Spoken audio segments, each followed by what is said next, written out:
Salut à tous, on se retrouve pour l'épisode 2131 du Zap Image. On commence aujourd'hui en ce vendredi 27 janvier avec des anniversaires. Et tout d'abord c'est celui d'Aurélien Tchouameni, le joueur français, le joueur du Real Madrid. Il fête aujourd'hui ses 23 ans, bon anniversaire à lui. Il y a aussi ses autres joueurs qui fêtent leur anniversaire aujourd'hui comme Morgan Gibbs-White. Il fête aujourd'hui également ses 23 ans, ce joueur du côté de Nottingham Forest, ou même Amari Traoré, le défenseur rennais, fête lui aujourd'hui ses 31 ans. On va parler maintenant de tout ce qui s'est passé lors de la journée d'hier et on commence tout d'abord avec le derby de Madrid entre le Real Madrid et l'Atlético Madrid. C'était un quart de finale de la Coupe du Roi et c'est le Real Madrid qui s'est imposé contre leur voisin de l'Atlético 3-1 après prolongation parce qu'il y avait un partout au bout des 90 minutes de jeu. Donc les buteurs de cette rencontre, donc côté Atlético, Morata a été l'unique buteur en plus en début de match à la 19e minute de jeu. Et côté Real Madrid, Rodrigo, Benzema et Vini Junior, en gros les trois, la triplette offensive, ils ont tous marqué au moins un but. Donc voilà, le Real Madrid se qualifie pour les demi-finales de la Coupe du Roi. Les statistiques de la partie, donc le Real Madrid a eu beaucoup de tirs, voilà, par rapport à l'Atlético, quasiment le double. Mais bon, les tirs cadrés, ce qui est le plus important bien sûr, c'est pareil, mais le Real Madrid plus efficace, 6 tirs cadrés, 3 buts, alors que l'Atlético, c'est 6 tirs cadrés, c'est pas mal, mais seulement un but, ce qui veut dire 5 arrêts quand même de Thibaut Courtois, qui a fait comme d'habitude une belle partie. Et les unes aujourd'hui dans la région de Madrid, donc la une journal AS, vive le derby, et la une du journal Marca, donc un gentleman derby et un autre retour. Bon bref, un autre retour, ça veut dire une autre remontada, on va pas rappeler tous les matchs où le Real Madrid était mené puis ils ont gagné le match, pas plus tard que la semaine dernière les gars, jeudi dernier quand ils jouaient contre Villarreal en Coupe du Roi où ils perdaient 2-0 puis ils ont gagné le match 3-2. Hier ça a été la même chose les gars, ils perdaient le match 1-0 et ils l'ont gagné 3 à la fin. Et le Real Madrid du coup se qualifie pour les demi-finales de la Coupe du Roi. Voilà, donc félicitations à cette équipe madrilène. Et c'est vrai que le coach Ancelotti, quand il va en prolongation ou au tir au but, c'est souvent victoire. Donc il a remporté 10 de ses 11 derniers matchs avec prolongation ou séance de tir au but, c'est énorme. Le seul match qu'il avait perdu était contre le Real Madrid lorsqu'il entraînait le Bayern Munich, c'était en Ligue des Champions, donc en 2016-2017. Voilà, donc en plus c'était contre le Real, où il avait perdu une prolongation en gros, donc incroyable bien sûr cette stat concernant Carlo Ancelotti. On va parler de KB9, Karim Benzema évidemment, bien sûr toujours le même. Benzema donne l'avantage au Real Madrid dans la prolongation face à l'Atlético. Il fait un gros début d'année 2023, vraiment. Karim Benzema, voilà, parce que la preuve, il a disputé 5 matchs depuis le 1er janvier. Il a déjà inscrit 6 buts sur cette nouvelle année. Donc c'est pas mal bien sûr. Karim Benzema qui redémarre cette nouvelle année avec un gros rythme. Et il a dit à la fin du match, donc c'était un match difficile, très compliqué contre un très bon adversaire. Mais avec notre caractère, notre talent et les joueurs que nous avons pu revenir et en gros faire une nouvelle remontada. Donc voilà une petite déclaration de Karim et ce qu'il a pu mettre sur ses réseaux sociaux. Donc Madrid est blanc pour les demi. Donc c'est parti l'équipe. Voilà, Madrid est blanc. Il n'est pas blanc et rouge, c'est blanc tout court tout simplement, cette équipe du Real.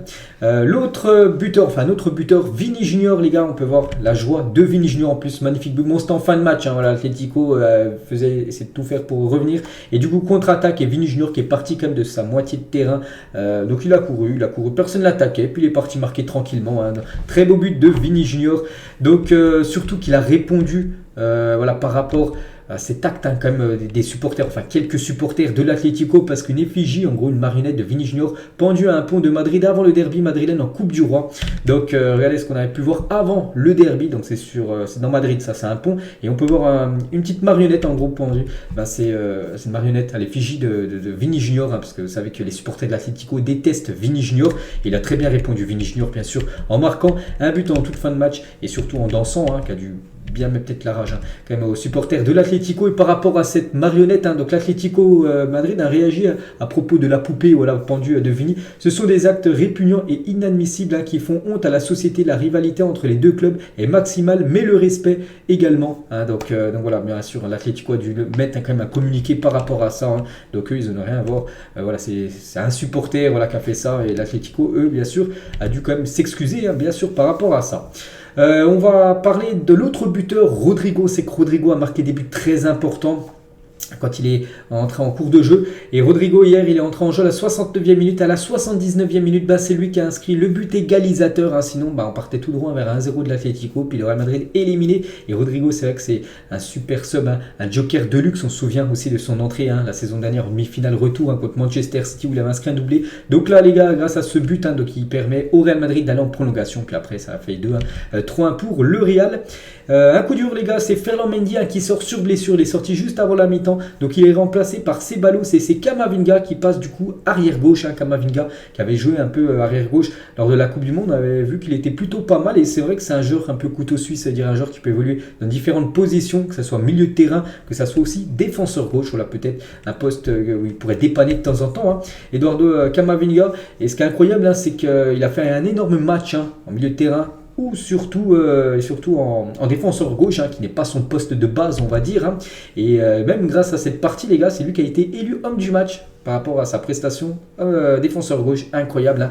Donc dire qu'il a joué latéral gauche la majeure partie du match, quelle masterclass de la part de Camavinga qui est élu homme du match. Un gros match hier, gros match aussi il y a quelques jours contre Bilbao en championnat, vraiment parfait bien sûr pour Camavinga. Et on peut voir que vraiment il a du temps de jeu, vraiment il a des minutes actuellement en plus, vu que Tchouaméni, j'ai dit il est blessé, donc il en profite, il peut jouer bien sûr. Et c'est vrai que regardez les derniers matchs, donc là il a joué les 120 minutes, il a joué tout le match entier. Contre Bilbao il avait joué 90 minutes, contre Villarreal en Coupe du Roi, c'était le tour d'avant de Coupe du Roi, il avait joué également tout le match.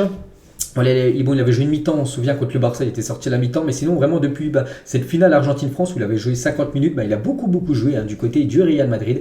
Il prend vraiment du galon, on peut dire, du côté de Madrid, le jeune Eduardo Camavinga.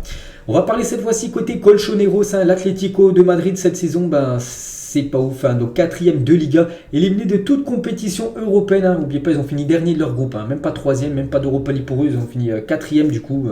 Ils joueront la saison prochaine peut-être en Coupe d'Europe, mais cette saison c'est fini. Éliminé aussi de la Coupe du Roi, du coup je crois qu'il ne reste plus que le championnat. Il ne reste plus que le championnat pour l'Atlético de Madrid qui est 4e, qui va essayer de viser au moins le top 4 pour aller en Ligue des Champions la saison prochaine, même s'ils peuvent encore viser le titre, mais il va falloir montrer un autre visage parce qu'actuellement c'est compliqué.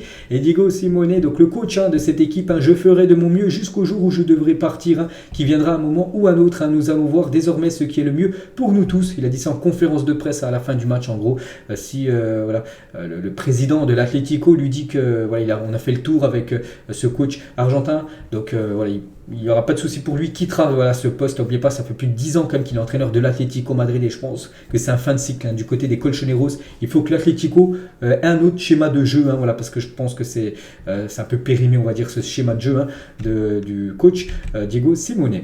Et Alvaro Morata, le buteur, contre son ancien club, qui joue du côté de l'Atlético, mais il jouait du côté du Real Madrid, donc il a fêté son but, rien à faire. Des fois, il y en a, ils font pas de célébration. Lui, il a fêté son but, et quand il a fêté son but, il a mis ses doigts sur le M et le O. Bon, là, il a mis que sur le M, mais bon, il y avait aussi le O juste après. Et pourquoi ça? Donc, lors de sa célébration, l'ancien de la Juventus a caché les deux lettres MO de son prénom pour laisser Rata, ce qui signifie rat en espagnol. Les supporters du Real Madrid l'insultent sans cesse de rat. C'est pour ça qu'il a fait cette célébration-là, tout simplement, Alvaro Morata. Et il y avait un autre match, le dernier quart de finale, c'est entre Valence et Bilbao. Et c'est Bilbao, les gars, qui s'est imposé 3-1 du côté de Valence. Et du coup, Bilbao se qualifie également pour les demi-finales de la Coupe du Roi. Donc voilà les 4 qualifiés, le Real Osasuna, Bilbao et l'équipe du FC Barcelone. Le tirage au sort, c'est lundi. Lundi à 12h30, les gars, ça sera le tirage au sort pour savoir les deux demi-finales. Et concernant les 4 demi-finalistes, on peut voir le nombre de victoires qu'ils ont gagné en Coupe du Roi. N'oubliez pas que le Barça, c'est l'équipe qu'on a remporté le plus de Coupe du Roi, 31 trophées de Coupe du Roi remportés. Bilbao en a remporté quand même 23, classé 2e, et le Real Madrid 19 en 3e position. Et Osasuna n'a jamais remporté la Coupe du Roi. Donc voilà, concernant bien sûr cette Coupe du Roi. Pour la direction des Pays-Bas, on va parler d'une équipe vraiment en difficulté cette saison, alors que la saison dernière elle était énorme. C'est l'équipe de l'Ajax Amsterdam qui a concédé le match nul 1-1 hier lors d'un match de Eredivisie. C'était contre FC Volendam, donc une petite équipe, mais regardez la domination totale de l'Ajax, les gars, 83% de possession de balle, c'est énorme, plus de 31 tirs, 7 tirs cadrés, seulement un but. L'équipe de Volendam, les gars, c'est une frappe cadrée, un but. En plus, ils ont égalisé l'Ajax en fin de match, ils ont failli perdre le match 1-0, donc voilà, ils ont totalement dominé le match, mais n'ont pas réussi à inscrire ce deuxième but qui aurait été synonyme minime de 3 points pour eux. Hein. Et du coup, l'Ajax est actuellement 5e du championnat néerlandais. Il n'a plus gagné en Eredivisie depuis le 22 octobre dernier. Il reste sur 7 matchs sans victoire. Hein, cette équipe de l'Ajax Amsterdam dans le championnat néerlandais. Alors que normalement, c'est toujours le cadre, on va dire, de ce championnat néerlandais. Et actuellement, ils sont 5e. Hein. Regardez, ils ont 34 points. Le Feyenoord en a 41, l'équipe leader. Donc ça va pas fort hein, du côté de l'Ajax Amsterdam. Hein. Et du coup, juste après le match, juste après ce 1 partout, donc voilà le communiqué officiel de l'Ajax, hein, on s'en doutait. Donc l'Ajax met Alfred Schreuder en attente. Donc c'est le coach, en gros, il est licencié. Hein, donc il est arrivé sur le banc du club l'été dernier pour remplacer Erik ten Hag, parti vers Manchester United et du coup il est viré. Hein, donc voilà, l'Ajax Amsterdam cherche un nouveau coach hein, par rapport à ce classement de 5e. Hein, c'est pas digne bien sûr d'une équipe, hein, le plus grand club on va dire du côté des Pays-Bas. Il y avait aussi un match du côté du Portugal. Le Benfica jouait contre Pacos Ferreira et le Benfica s'est imposé 2-0. Hein. C'est un match de Liga NOS, donc championnat. C'était la 20e journée, donc belle victoire hein, du Benfica à l'extérieur. Ils confortent leur première place. Hein. Toujours beaucoup de points, 7 points d'avance sur Braga, mais bon, ils ont un match d'avance hein, vu qu'ils ont joué hier hein, cette équipe du Benfica. Donc 7 points d'avance sur Braga et toujours Porto 3e et le Sporting 4e. Hein. Voilà, les plus grosses équipes, les 4 plus grosses équipes hein, sont 4 premières positions de la Liga NOS. On prend la direction de l'Arabie Saoudite, on va parler, c'est vrai que j'en parle maintenant vu que Ronaldo a signé hein, dans cette équipe. Hein. De Al Nasser qui jouait hier la demi-finale de la Super Coupe d'Arabie Saoudite. C'était entre Al Nasser et Al Ittihad et du coup c'est Al Nasser qui s'est incliné hein, du coup c'est l'équipe visiteuse qui s'est imposée 3-1 dans cette rencontre hein. Du coup les statistiques de la partie, voilà, pourtant Al Nasser on peut voir ils ont eu plus de possession, plus de tirs, mais c'est bien l'équipe de Al Ittihad qui a été victorieuse hein, dans 5 tirs cadrés, 3 buts hein, pour cette équipe. Et on va parler bien évidemment, si on parle de Al Nasser, on parle de Cristiano Ronaldo. Du coup défaite hein, pour CR7 et c'est vrai que l'équipe de Al Nasser pourtant avait l'habitude de remporter hein, cette Super Coupe d'Arabie Saoudite. Ils l'ont remporté en 2019, ils l'ont remporté en 2020 et du coup ils la remporteront pas en 2022, donc 2021 je pense, c'est pas eux qui l'ont remporté, mais voilà, ils restaient quand même sur 2 victoires sur les 3 dernières éditions et du coup il n'y aura pas de titre, hein, il n'y aura pas de premier titre on va dire pour Ronaldo parce que ça a été un titre rapide hein, pour CR7 du côté de l'Arabie Saoudite et Ronaldo ne trouve pas le chemin des filets pour son 2e match d'affilée, donc 2 matchs officiels, aucun but inscrit par CR7, c'est vrai qu'il en avait inscrit 2 mais c'était même pas avec Al Nasser, c'était avec Al Nasser et il a les meilleurs joueurs en gros hein, voilà, contre le PSG en plus c'est un match amical tout ça. Et c'est vrai qu'en match officiel, pour l'instant, c'est une bulle hein, pour Cristiano Ronaldo. Des débuts très compliqués. Pourtant, il joue. Hein, il a joué tout le match hier entier. Hein, même la semaine dernière, là, en championnat, il a joué aussi les 90 minutes. Mais pour l'instant, aucun but inscrit par Cristiano Ronaldo. Son dernier but remonte. C'était lors de la Coupe du Monde. Premier match du Portugal contre le Ghana où il avait inscrit un but lors de la victoire des Portugais 3-2 contre le Ghana. En plus, je crois que c'était un but sur penalty. Voilà, donc ça date. Hein, le dernier but de Cristiano Ronaldo, je vous parle en compétition officielle. Et Ronaldo a été transparent, hein, donc j'ai pas vu le match, hein, je vais pas vous cacher, mais bon, d'après ce qui se dit, il a été beaucoup critiqué par rapport à sa performance qui n'est pas digne hein, de Cristiano Ronaldo. Donc éliminé en demi-finale de la Super Coupe d'Arabie Saoudite, 0 but en 2 matchs, un début très difficile hein, à Al Nasser pour Cristiano Ronaldo, donc douche froide hein, pour CR7, voilà, donc ça va pas fort, hein, il a quitté l'Europe pour aller là-bas pour briller et pour l'instant, bon, peut-être voilà, c'est le temps de s'adapter, c'est vrai, mais voilà, pour l'instant, on reste un petit peu sur notre fin par rapport au début hein, de Cristiano Ronaldo, hein, donc peu de ballons touchés, une tête repoussée par le gardien, coup franc manqué, victime d'un tacle bien appuyé. Ronaldo a vécu une partie extrêmement frustrante hein, lors de la défaite d'Al Nasser face à Al Ittihad en Super Coupe d'Arabie Saoudite, hein, donc voilà, pas un bon match, hein, on va pas se mentir, de Cristiano Ronaldo qui a obtenu la note la plus basse hein, du côté de son équipe hein, de Al Nasser, donc voilà, pourtant il y a des magnifiques tifos, hein, regardez le super tifo de Al Nasser à l'effigie de Ronaldo, mais bon, ça n'a pas suffi pour faire briller Cristiano Ronaldo vu qu'il n'a pas réussi à marquer lors de cette rencontre. Le programme du jour aujourd'hui, donc on est vendredi, bien sûr, il y a du foot. Hein. Ce soir en Bundesliga, Leipzig, Stuttgart, il y a aussi Almeria, Espagnol. En série, il y a Bologne, Spezia, Lecce, Salernitana et Lorient-Rennes. Ce soir en Ligue 1, on parlera de tous ces résultats demain midi. Et on va parler de l'OM, l'OM qui reçoit surtout l'équipe de Monaco, hein, 2 équipes en grande forme actuellement en Ligue 1. Et comme un seul OM, voilà, une du journal L'équipe, donc la défiance du début de saison est oubliée. Igor Tudor a battu une équipe qui ravive la ferveur des supporters marseillais. marseillais, hein, parce que la défiance au début de saison où il enchaînait beaucoup de contre-performances en matchs amicaux. Maintenant c'est fini parce que lors des matchs officiels, ce qui est le plus important, il répond présent. Igor Tudor, hein, qui a réussi à amener un bien fou cette équipe de l'OM. Hein. Igor Tudor, mécontent des questions en début de conférence de presse hier, hein, vu qu'il est en conférence de presse. Avant le match hein, contre l'équipe de Monaco, il a dit: vous ne respectez pas l'importance du match contre Monaco, vous me parlez du mercato, du PSG, hein, ce match de Coupe de France et de la Coupe de France. Hein. Donc nous avons un match important samedi, vous n'en parlez pas. C'est qu'il y avait beaucoup de journalistes qui ont posé des questions par rapport au mercato marseillais, par rapport à ce match de Coupe de France, mais peu de questions par rapport à l'adversaire demain, qui est l'équipe de Monaco. Il n'a pas trop apprécié ça. Hein. Igor Tudor. Hein. Toujours avec lui, donc il a dit également en conférence de presse, hein, je ne sors pas beaucoup dans Marseille, hein, et le peu de fois où je le fais, je porte casquette et lunettes hein, pour ne pas être reconnu. Hein. Je suis discret, nos supporters sont exigeants, mais également beau à voir, on est dépendant du résultat, hein, bien sûr, voilà, du côté de Marseille. Et toujours sur ce match demain, donc c'est pas encore sûr, hein, mais Paul Lopez se dirige vers un forfait pour affronter Monaco demain, donc du coup ça devrait être, je sais même plus c'est qui, le deuxième gardien du côté de Marseille hein, qui devrait gauler demain, hein, si Paul Lopez venait être officiel son forfait. Et on va parler cette fois-ci info mercato et tiens, on continue avec Marseille. Hein.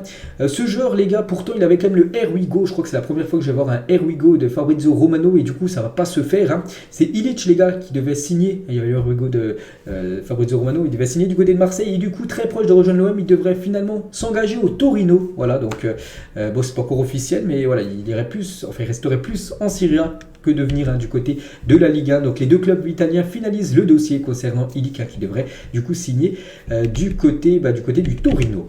On va parler de ce joueur aussi que l'OM a voulu recruter, c'est Terem Moffi. Donc l'OM a décidé de ne pas insister dans le dossier Terem Moffi. Voilà, il jette l'éponge, hein. Ça sert à rien si le joueur ne veut pas venir. Hein. Pablo Longoria travaille sur d'autres dossiers dans le secteur offensif. Voilà, ils vont chercher d'autres options tout simplement cette équipe marseillaise.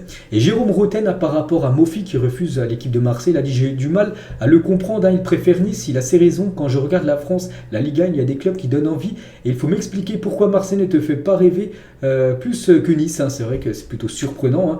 Hein. Enfin, il joue à Lorient, c'est vrai que tu as le choix entre Nice et Marseille, même si Nice c'est une belle équipe. Voilà, Marseille, je pense qu'il y en a plus qui auraient préféré jouer à Marseille qu'à Nice. Et lui, c'est l'inverse. Voilà.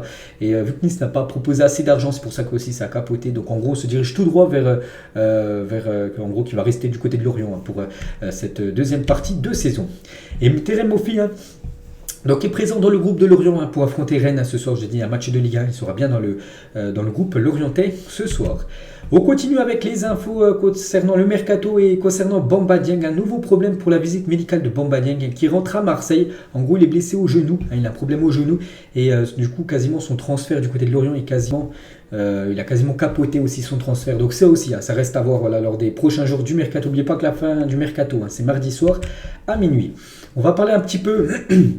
Info gardien et officiel, Léo Jardim quitte le LOSC hein, et signe au Vasco da Gama, donc une équipe je crois portugaise hein, ou je sais plus, bon bref je vais pas dire n'importe quoi, mais bon une chose qui est sûre c'est qu'il quitte la France et la Ligue 1, Léo Jardim hein, et du coup pour trouver son remplaçant ça a été fait quelques minutes après hein, dès qu'il a quitté le club. On a pris l'officialisation de Benoît Costilla, donc gardien de la GOCR, hein, qui quitte du coup la GOCR et s'engage avec l'équipe de Lille, hein, donc qui portera le numéro 25 hein, du côté du nord de la France. Toujours avec les gardiens de but, Benjamin Lecomte est de retour à Montpellier. Les Héraultais ont dépensé près de 3 millions d'euros pour le récupérer auprès de l'AS Monaco. Monaco l'avait prêté hein, cette saison du côté de l'Espagnol Barcelone. Et vous savez que du côté de Montpellier, Homelin a quitté le club hein, pour rejoindre Gladbach. Hein. Voilà, vu que Gladbach a laissé partir Yann Sommer pour aller du côté du Bayern. Et du coup, il faut un nouveau gardien du côté de Montpellier. Voilà, c'est la personne de Benjamin Lecomte. Hein. Il avait déjà évolué entre 2017 et 2019 hein, du côté du sud de la France.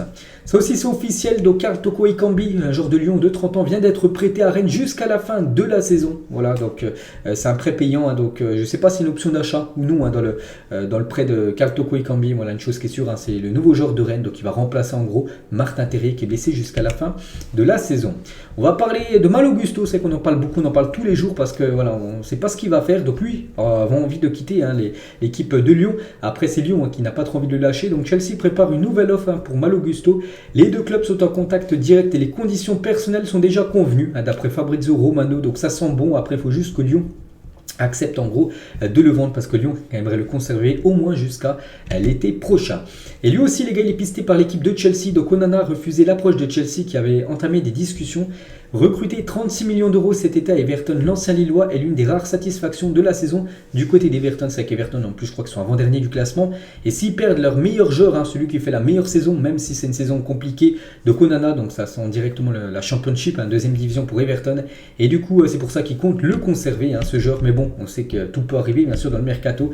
Et Chelsea est à fond sur ce mercato. Donc déjà, voilà, toutes les recrues, Badiachil, Mudryk, Madueke, Félix, Fofana et Santos, et peut-être Malo Gusto et Onana, les deux joueurs que j'ai parlé juste avant. On va parler de Yacine Benraou, a quitté Nîmes pour signer à Split en Croatie, donc contrat jusqu'en juin 2026, voilà pour ce joueur. On va parler de Yacine Benzia, donc c'est un joueur algérien et quitte Dijon et s'engage à Karabagh en Azerbaïdjan, voilà pour l'ancien Lillois, ancien joueur de, je sais plus s'il avait, je crois à Lyon aussi il avait joué Yacine Benzia, donc voilà il quitte la France en direction l'Azerbaïdjan. On va parler d'un autre Algérien, tiens, Fawzi Goulam va signer 6 mois à Angers, la lanterne rouge de la Ligue 1. Donc il s'entraîne depuis plusieurs semaines déjà avec le SCO. Et le SCO Angers va lui proposer un contrat pour les 6 prochains mois. Il va essayer de ramener un petit peu de fraîcheur et surtout de l'expérience du côté de Angers, qui se dirige tout droit vers la Ligue 2. Je crois qu'Angers, c'est 8 défaites d'affilée en Ligue 1. Le Los Angeles Football Club a fait une offre aux Girondins de Bordeaux pour leur attaquant Albert Ellis. Voilà, ce joueur, cet attaquant, ce numéro 9 du côté de Bordeaux, pourrait peut-être débarquer du côté de la MLS. Une info aussi officielle, Moritz Jens, 23 ans, est prêté avec option d'achat à Schalke 04. Le défenseur du FC Lorient a été prêté au Celtic Glasgow depuis juillet dernier. Du coup, il devrait prendre la direction de Schalke 04 en prêt. C'est qu'il y a beaucoup de jeux.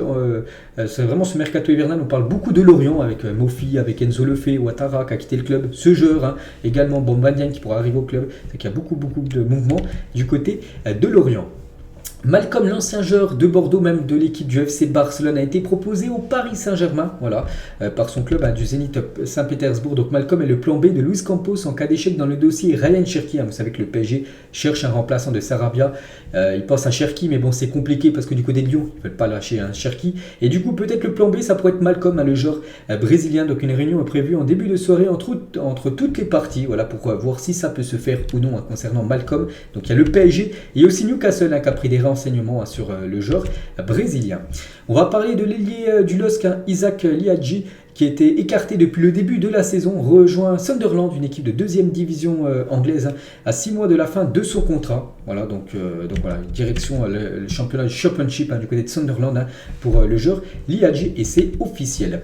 On va parler de Youssouf, les gars, ce joueur de Istanbul qui a rejoint, je crois que c'était avant-hier, l'équipe de Nice, j'en avais parlé, est devenu la 9e recrue la plus chère de l'histoire de Nice. Donc Nice a déboursé plus de 11,5 millions d'euros pour acheter ce joueur. N'oubliez pas le podium, c'est Diop, un joueur de Monaco qui a été recruté par Nice, 22 millions d'euros, Dolberg 20 millions d'euros et Laborde et Steng 15 millions d'euros qui avaient déboursé cette équipe de Nice. Donc voilà, il a coûté quand même très très cher, il est dans le top 10 des plus gros transferts de l'histoire du côté de Nice.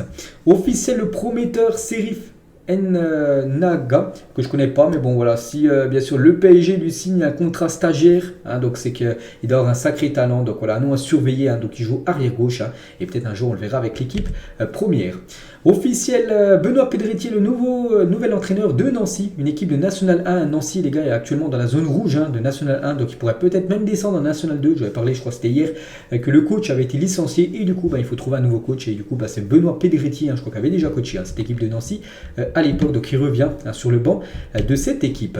Toujours avec les coachs, Marcelo Bielsa atterrit en Angleterre afin de s'entretenir avec les dirigeants d'Everton. Bielsa, du côté d'Everton, bonne idée selon vous, je pense, parce qu'il connaît très très bien le championnat anglais. Il avait fait les beaux jours à l'époque du côté de Leeds United, et avec Frank Lampard, on sait que ça a été un flop, cette équipe de Everton. Pourquoi pas avec Bielsa? En plus, il est libre sur le mercato, donc je pense que ça peut être une bonne idée pour Everton de recruter Marcelo Bielsa en tant que coach.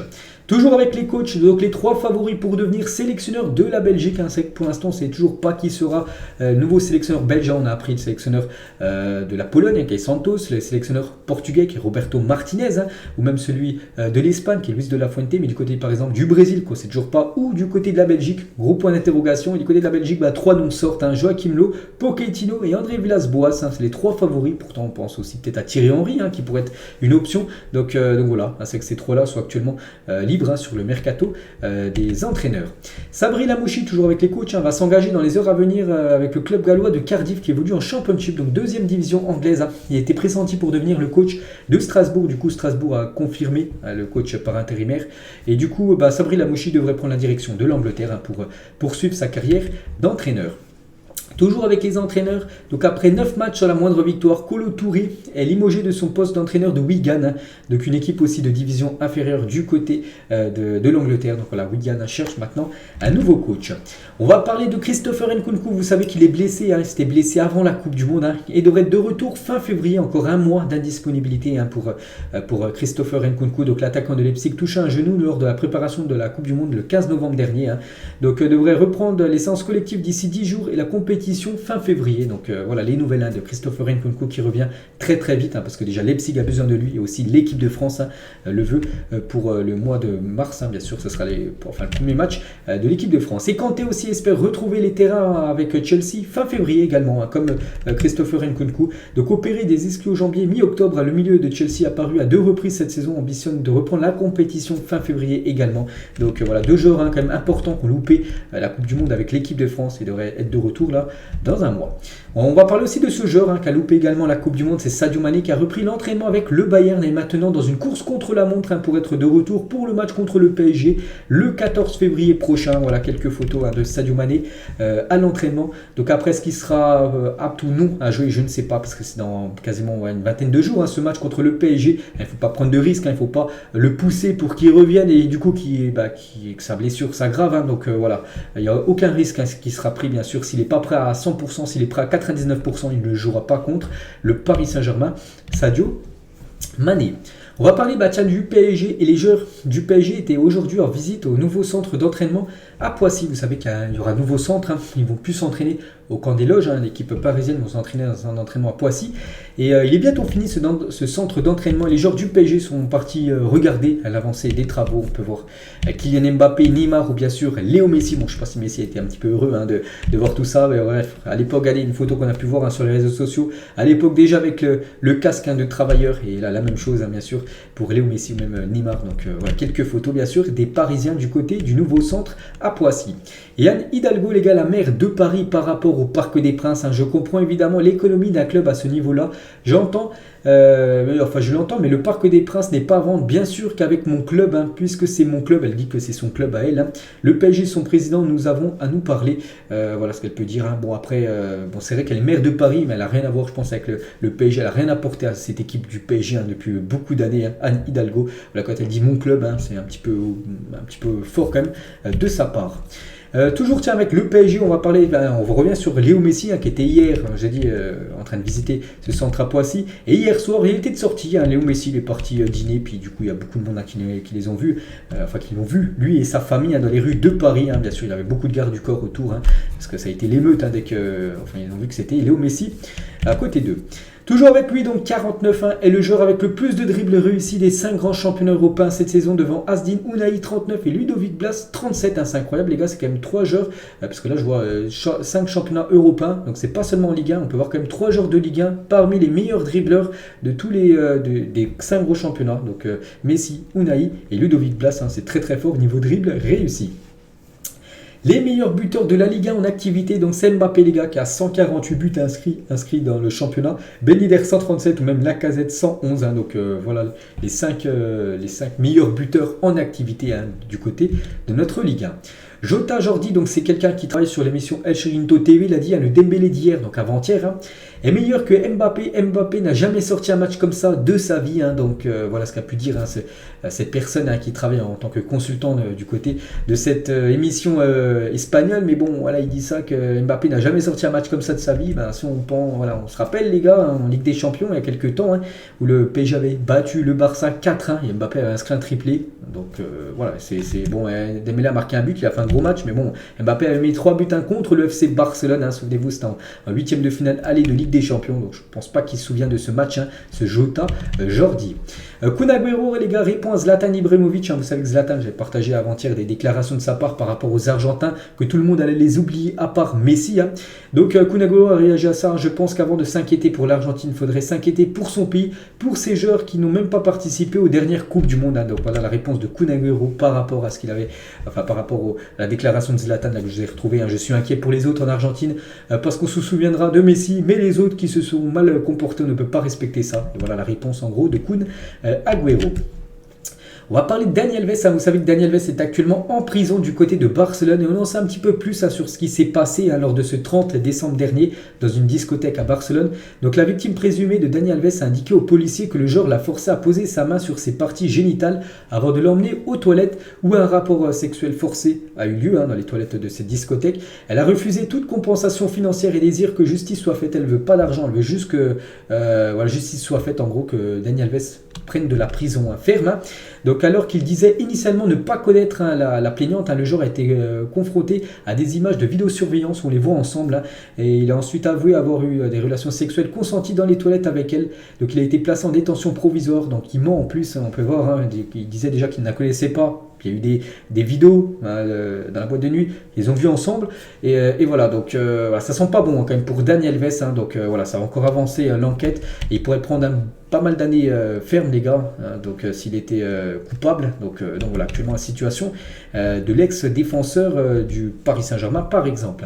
La story Instagram de Marcus Rashford par rapport au but et la célébration surtout de Kimmich il y a quelques jours, donc il a fait la célébration de Marcus Rashford et Rashford l'a remis sur sa story Instagram.